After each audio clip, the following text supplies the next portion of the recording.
عام کا کام کیا ہے اور علماء سے کس قدر محبت رکھنی چاہیے، یہ تمام ترکیزیں ہمارے سامنے روز بروز آتی ہیں، ہم سنتے ہیں لیکن ہم اس کو عمل میں نہیں لاتے۔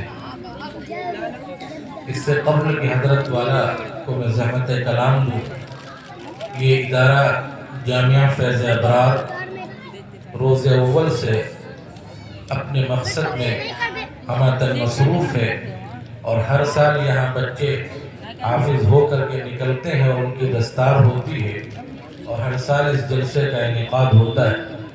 اس کے اساتذہ اور اس کے ذمہ دار حافظ عبدالعظیم صاحب اور جتنے ان کے رفقائے کار ہیں، میں اپنی طرف سے ان تمامی حضرات کو مبارکباد پیش کرتا ہوں اور ان کے جذبے کو سلام پیش کرتا ہوں، اور جن بچوں نے قرآن کو مکمل کیا ہے ان بچوں کو اور ان کے والدین کو بھی مبارکباد پیش کرتا ہوں کہ آپ حضرات نے اپنے بچوں کو قرآن پڑھنے کے لیے اور مدرسے کی لائن سے جوڑے رکھا۔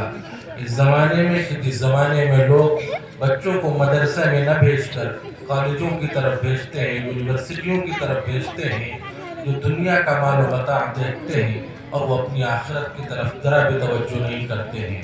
یعلمون ظاہرا من الحیات الدنیا وہم عن الآخرت غافلون، کہ وہ دنیاوی زندگی کے ظاہر کو دیکھنا جانتے ہیں، آخرت سے بالکل غافل ہیں۔ آپ وہ لوگ ہیں کہ جنہوں نے اپنی آخرت بنا لی ہے۔ حافظ قرآن کا مقام و مرتبہ آپ نے سنا ہے اور آپ اور بھی سنیں گے، اس لیے میں اس پر زیادہ گفتگو نہیں کرنا چاہتا۔ آئیے، میں جن بچوں نے ایک بیٹھک میں قرآن کریم سنایا ہے ان کو بھی انعام سے نوازا جائے گا، اور 3 بچوں کی دستار بھی ہوگی۔ تو جن بچوں نے ایک بیٹھک میں قرآن کریم سنایا ہے، حافظ محمد احتشام سلمہ ابن محمد عرفان صاحب، اس بچے نے ایک بیٹھک میں قرآن کریم سنایا ہے۔ اپنے استاذ کو قرآن کے 30 پاروں کو سینے میں محفوظ کرنا اور پھر اس کو یاد کرنا اور ایک بیٹھک میں سنانا، یہ کتنا مشکل کام ہے۔ اگر ہمیں اور آپ کو 1-2 صفحہ یاد کرنے کے لیے دیا جائے، کوئی اردو میں یا ہندی میں کوئی لٹریچر ہو انگریزی میں، تو ہمیں یاد نہیں ہوتا ہے، ہمیں سامنے رکھنا پڑتا ہے۔ لیکن آپ اپنے آنکھوں سے دیکھیے کہ اس حافظ قرآن نے ایک بیٹھک میں قرآن کریم سنایا ہے اور اپنے 30 پاروں کو قرآن کے اپنے سینے میں محفوظ کر لیا ہے۔ حافظ محمد احتشام، جن بچوں کی دستار ہونی ہے، دستار کا عمل پہلے لایا جائے گا، تو ہمارے اسٹیج پر جو علماء کرام تشریف رکھتے ہیں، میں بڑے ہی ادب سے درخواست کرتا ہوں کہ آپ حضرات آگے تشریف لے آئیں اور وہ بچے بھی آ جائیں۔ حافظ محمد ثاقب ابن عبداللطیف صاحب، حافظ محمد رضوان ابن عبدالغفار صاحب، حافظ محمد احتشام ابن محمد عرفان صاحب،